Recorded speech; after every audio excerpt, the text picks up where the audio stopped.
Back to Surrey now, where transportation and public safety are top of mind for many in that large growing city. Tina Lovegreen has more on the visit by the Prime Minister that felt and looked like a campaign event.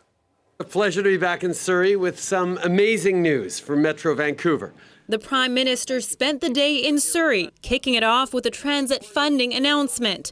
Today, I'm pleased to announce that the federal government will invest a total of $1.37 billion to see two major rapid transit projects in Metro Vancouver. Except committing to building the Surrey LRT and the Broadway subway isn't new at all. All three levels of government committed to it back in the spring.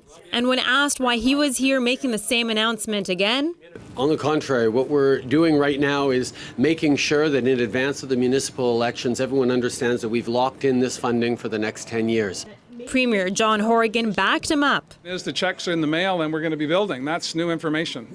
And this is the first time I've said it, so I'm pretty happy about that. Next up in his Surrey tour, a roundtable discussion with youth on guns and gang violence.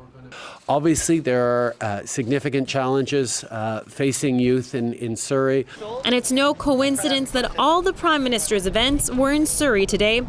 But they're going to have trouble holding all of the seats that they won last time, principally because of the Kinder Morgan issue. And he will lose seats probably both to the Conservatives and the NDP. So some seats that the Liberals think that they can hold are critically important, and they have identified, it seems, that Surrey is one of the areas. The Liberals currently hold all 5 ridings in Surrey, and it was one of the places like Brampton and Mississauga that has a heavy immigrant population and voted Conservative in 2011, but switched to the Liberals in 2015. So they're fighting to keep those seats. Transit, guns, crime, and immigration are huge issues. And so he's trying to sort of seize the initiative here. The Prime Minister caps off his day with a sold-out fundraiser this evening, an entire day spent trying to hold seats in what is expected to be a battleground in the upcoming federal election.